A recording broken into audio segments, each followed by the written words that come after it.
Hello नमस्कार, स्वागत है आपका आपकी YouTube channel future with Ashutosh में। कैसे हो आप सभी? उम्मीद है आप अच्छे होंगे और आप सभी क्लास से जुड़ गए होंगे। ये क्लासेस 6 PM पे मिलती हैं लगभग पर डे ही मैं एक क्लास अपलोड करता हूं, जिसमें हिस्ट्री भी रहती है, हिस्ट्री की भी क्लासेस चलती हैं, पॉलिटी की भी क्लासेस चलेंगी, बायोलॉजी की भी क्लासेस चलेंगी और एनसीईआरटी की सारी क्लासेस चलती रहेंगी। तो हर दिन शाम को 6 बजे आपको एक क्लास देखने को मिलेगी। ठीक है, तो चलिए वीडियो स्टार्ट करते हैं। उम्मीद है कि आप सबको शेयर करेंगे और सबको जोड़ेंगे भी। देखिए बहुत बेकार लग रहा है क्योंकि आप लोग बहुत कम लोग जुड़ रहे हो। 20-21 व्यूज आ रहे हैं, अभी मात्र 20-21 व्यूज आ रहे हैं। आप 3200 की फैमिली बन चुके हो, इतने कम व्यूज आ रहे हैं, तो ये थोड़ा सा अच्छा नहीं लग रहा है मुझे। उम्मीद करूंगा कि अगली बार आप इस वीडियो में आप काफ़ी लोग जुड़ेंगे और काफ़ी लोगों को सहयोग करेंगे, तो यार अच्छा लगेगा। थोड़ा सा लोगों को पढ़िए। चलिए आगे बढ़ते हैं, बातें होती रहेंगी। ये सारी बातें मैंने बता दिया था, फारूक सियर तक मैंने बातें बताई थी, तो फारूक सियर का रिपीट करते हुए फिर से क्लास स्टार्ट करते हैं। फारूक सियर सैयद बंधु की सहायता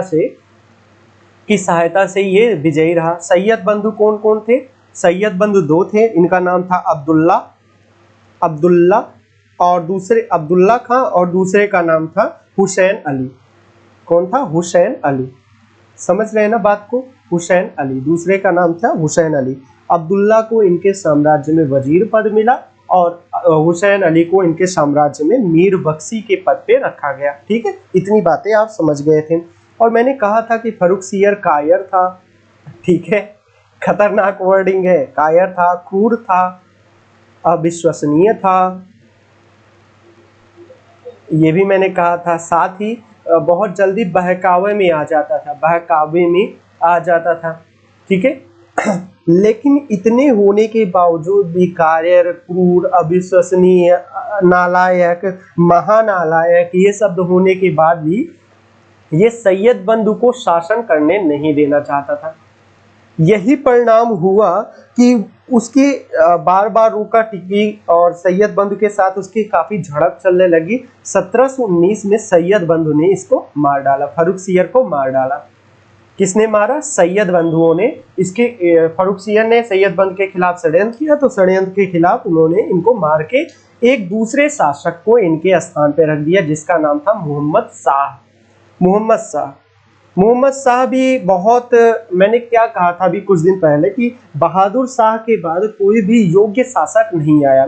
मोहम्मद शाह के बारे में आप जानिए कि मोहम्मद शाह बहुत ज्यादा अनुभवी नहीं था। ये सैयद बंधु की वजह से आया था, सैयद बंधुओं ने इसको बैठाया था गद्दी पे। तो ये एक नालायक कहूंगा, अयोग्य शासक कहूंगा। साथ ही बहुत ज्यादा अनुभव नहीं था, हालांकि इसके टाइम बहुत ज्यादा बड़े थे, बहुत योग्य नहीं था, लेकिन इसके समय में उस तरीके के बदलाव नहीं हुए जैसा कि अभी तक के साम्राज्य में हुआ था। बादशाह मोहम्मद शाह काफी लंबे समय तक वो रहा। देखो अब सैयद बंधु क्या थे? सैयद बंधुओं ने धार्मिक सहिष्णुता की नीति अपनाई, यानी सभी धर्मों को ये समान वरीयता देने लगे, यानी खास करके हिंदुओं को ये समान वरीयता देते थे सैयद बंधु। इनसे ज्यादा इंपॉर्टेंट सैयद बंधु है।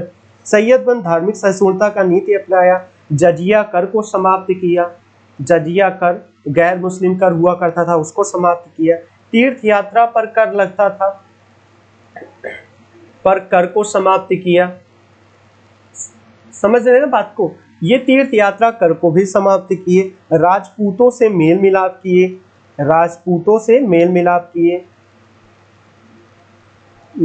किए। ठीक है, जाट चूड़ामन से दोस्ती किया। ठीक है, लेकिन एक जो फैक्टर था सैयद बंधु का, जैसे पिछले कहानी में देखिए, सैयद बंधु ने जो फारूक सियर को मारा 1719 में, इसके कारण पूरे साम्राज्य में, पूरे दिल्ली में, पूरे मतलब बादशाह के पूरे साम्राज्य में सैयद बंधु के खिलाफ एक घृणा की भावना उत्पन्न हो गई।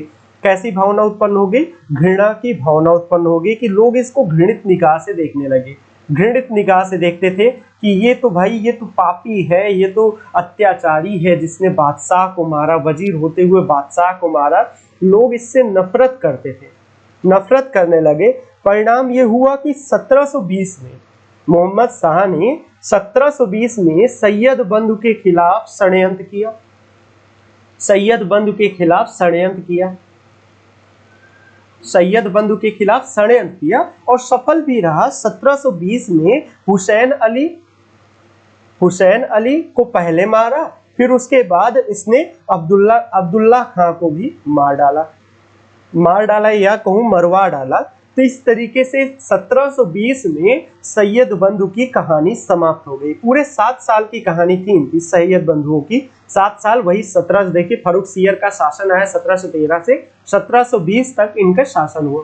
इनके लिए सैयद बंधु बहुत ठीक ठाक थे, लेकिन 1719 में फारूक सियर को मारने के बाद इनके खिलाफ साम्राज्य में एक दूसरी लहर चलने लगी।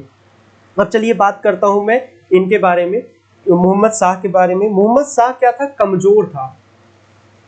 कमजोर था, ठीक है, ओछा था, वह अय्यास था, अय्यास किस्म का था, अय्यास, बहुत ज्यादा अय्यास था। राजकाज से कोई लेना देना नहीं था, राजकाज से लेना देना नहीं था। अब आप कहोगे सर बादशाह था लेकिन राजकाज से लेना देना नहीं था, बिल्कुल सही बात है। ये कमजोर था, मतलब बहकावे में आ जाता था, अय्यास किस्म का था, मतलब अय्यास समझते हैं ना कि भोग विलास के पीछे रहता था, इसको राजकाज से कोई लेना देना नहीं था। लेकिन राजकाज ध्यान नहीं देता था। लेकिन इसका जो साम्राज्य था 1719 से 1748 तक रहा, काफी लंबा साम्राज्य था इसका, इतने साल तक रहा, क्योंकि उस समय कोई विरोध नहीं आया, कोई विरोध वगैरह नहीं आया। इतना ये नालायक आदमी था बादशाह मोहम्मद शाह, किसके समय में निजाम उल मुल्क जैसे योग्य अनुभवी वजीर हुआ करते थे, इसने उनकी बात ही नहीं सुनी, निजाम उल मुल्क की बात ही नहीं सुनी। निजाम उल मुल्क चिल्लाता रहा कि बादशाह ऐसे कर दो, बादशाह वैसे कर दो, बादशाह सुनने को तैयार नहीं। आखिर क्या हुआ?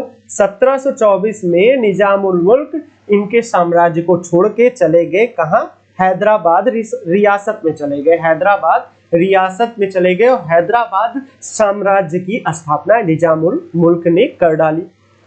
और एक एनसीईआरटी के कथन कहूँ और कई सारे इतिहासकारों का मानना है कि निजाम उल मुल्क का जाना बादशाह मोहम्मद शाह के समय उनकी, समझ लीजिए कि मतलब एक बहुत योग्य शासन के अंत हो गई, बहुत योग्य वजीर इनके शासन से चला गया, एक बुरे दिन आने शुरू हो गए।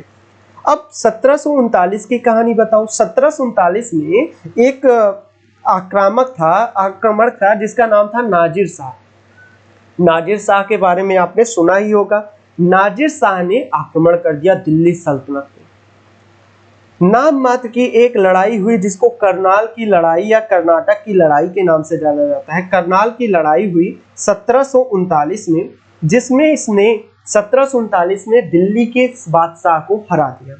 और कुछ किताबों में कहा जाता है कि इसने मोहम्मद शाह को बंदी बना दिया, किले में बंदी बना दिया। और जो लड़ाई में इसके सैनिक, नाजिर शाह के जो सैनिक मारे गए थे ना, उसका बदला इसने दिल्ली की सल्तनत में लिया, दिल्ली के पूरे दिल्ली की जनता से लिया। दिल्ली में राजधानी में भयानक तरीके की कत्लेआम मचाई। क्यों? जब इससे पूछा गया कि सर ऐसा क्यों कर रहे हो आप नाजिर शाह, तो इसने कहा कि मैं अपने सैनिकों का बदला ले रहा हूँ इनकी राजधानी के लोगों को मार के। तो नाजिर शाह ने कस के कत्लेआम मचाई, बहुत सारी कत्लेआम किया, लगभग 70 करोड़ की लूट की। 70 करोड़ की लूट की। कितना भाई? 70 करोड़, थोड़ा नहीं होता। आज के समय में कोई मिल जाए 70 करोड़ तो बहुत ज्यादा होता है, ठीक है। 70 करोड़ की लूट की, जिसमें क्या क्या था? जिसमें मुख्यतः था कोहिनूर हीरा, लिखते नहीं बन रहा है, कोहिनूर हीरा, एक सेकंड, कोहिनूर हीरा। और जो शाहजहां का मयूर सिंहासन था, मयूर सिंहासन उसको ले गया, सिंहासन, शाहजहां का तख्त या मयूर सिंहासन ले गया। ऐसे करके 70 करोड़ ले गया। इतना ज्यादा लूटा ना कि नाजिर शाह अपने साम्राज्य में पूरे 3 साल तक कोई कर नहीं लगाया, ठीक है। अब फिर से सुनिए, 1739 में जब करनाल की लड़ाई में नाजिर शाह ने मोहम्मद शाह को हरा दिया, मोहम्मद शाह भाग गए अवध के नवाब के पास, ठीक है, 1739 में। और जब तक मोहम्मद शाह थे दिल्ली में, जब तक मोहम्मद शाह उनकी राजधानी में थे, तब तक नाजिर शाह लौट के नहीं आए। जब मोहम्मद शाह लौट गया और नाजिर शाह लौट गया तो ये दिल्ली वापस आए और कहे कि मैं तो बादशाह हूं, मैं फिर से राज करूंगा। लोगों ने इनकी बड़ी खिल्लियां उड़ाई, बहुत मजाक उड़ाया, लेकिन उम्मीद नहीं थी कि दिल्ली में या यूं कहो राजधानी में या यूं कहो भारत में मुगल जो थे वो दोबारा उदय कर पाएंगे। लेकिन 1740 के बाद एक अच्छा खासा समय चला। 1748 में जब इनकी मृत्यु हुई तो शाह बहादुर नाम का एक आदमी आया। अहमद शाह बहादुर ने काफी हद तक साम्राज्य को पुनर्जीवित करने का प्रयास किया।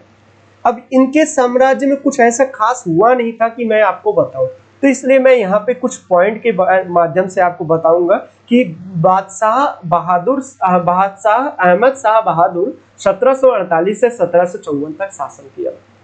कुछ खास समय नहीं था उसमें। आलमगीर द्वितीय 1754 से 1759 तक शासन किया। यहाँ से एक प्रश्न ये आ सकता है कि 1757 की जो लड़ाई हुई थी, प्लासी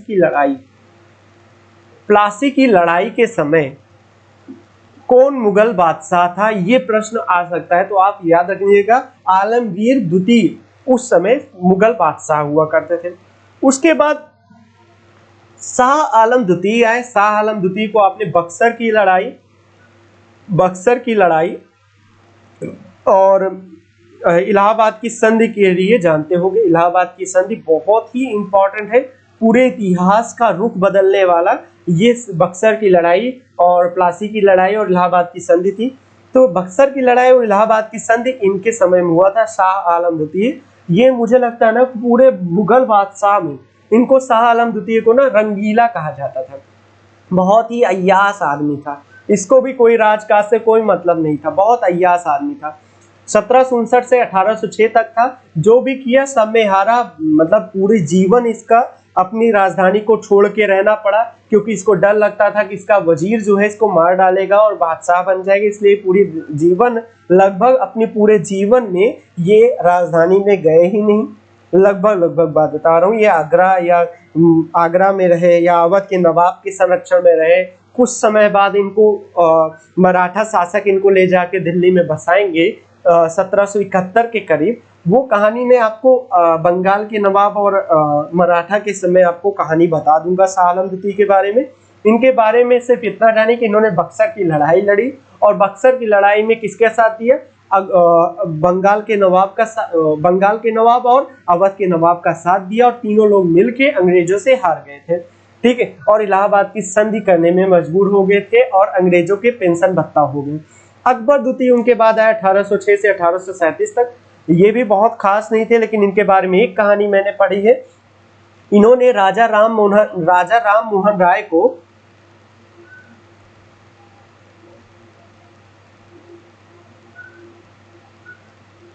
राजा की उपाधि दी थी। राजा राम मोहन राय को राजा की उपाधि इन्होंने दिया था। बस इतना ही है इनके बारे में कुछ नहीं है। अकबर का नाम समझ के आप इनको कंफ्यूज मत होना, ये अकबर कहने लायक नहीं थे, अकबर द्वितीय थे। ये अकबर महान थे और ये महानालायक थे, ठीक है। इनसे कोई उम्मीद नहीं थी, लड़ाई होती थी इधर उधर करते थे। यहाँ पे ये 1759 वाले की शाह आलम द्वितीय की बात बताऊं, शाह आलम द्वितीय इन्हीं के समय में एक और लड़ाई हुई थी। इनके समय हुई थी पानीपत की तृतीय लड़ाई। ये पानीपत की तृतीय लड़ाई में मराठों का साथ देना ही सही नहीं समझा और मराठों से अपना हाथ उठा लिए थे। ये अकबर द्वितीय हो गए। बहादुर शाह जफर अंतिम मुगल शासक थे, अंतिम मुगल बादशाह थे। इनकी बादशाहत को अंग्रेजों ने छीन लिया था। बादशाह नहीं कहे जाते थे क्योंकि अंग्रेजों ने ये अधिकार इनसे छीन लिया था। इन्होंने 1857-58 की क्रांति में मुख्य रोल दिया। दिल्ली की जनता का मतलब एक कहूँ तो दिल्ली से मुख्य शासक थे, ये मुख्य कार्यकर्ता थे, लेकिन ये दिल्ली के सबसे कमजोर हुए और जफर को ये जिंदगी भर जफरनामा लिखते रह गए और इनको अंग्रेजों ने इनको मतलब इनके सामने इनके बच्चे को मार दिया, इनकी पत्नी को मार दिया, इनके सब पूरा खानदान मार के इनको रंगून भेज दिया और ये जीवन पर्यंत रंगून में ही रह गए। रंगून यानी आप जानते हैं रंगून कहाँ पे है। तो इतनी कहानी है। अब उम्मीद करता हूँ कि आप लोग ये चीजें समझ गए होंगे। अब जो कहानी होने वाली है वो मैं बात करूंगा अवध नहीं बात करूंगा, अब मैं बात करूंगा बंगाल की कहानी की बात करूंगा। बड़ा मजा आएगा बंगाल की कहानी में, बंगाल के नवाब के बारे में, और यहीं से शुरू होगी आपकी असल जो आधुनिक भारत की कहानी है। इसके पहले की जो कहानी थी ये आपको भूमिका बनाने के लिए बन रहा है। बंगाल के नवाब के बाद मैं अवध के नवाबों के बारे में बताऊंगा, साथ ही अंग्रेजों के आगमन और विस्तार के बारे में बताऊंगा, और सबसे लास्ट में आपको, जैसा कि मैंने बताया है, सबसे लास्ट में आपको राष्ट्रीय आंदोलन के बारे में बताऊंगा। तो thanks for watching. Please like, subscribe and share. सभी को शेयर करिए, सभी तक ये क्लास पहुंचाने में मेरी मदद करिए। धन्यवाद।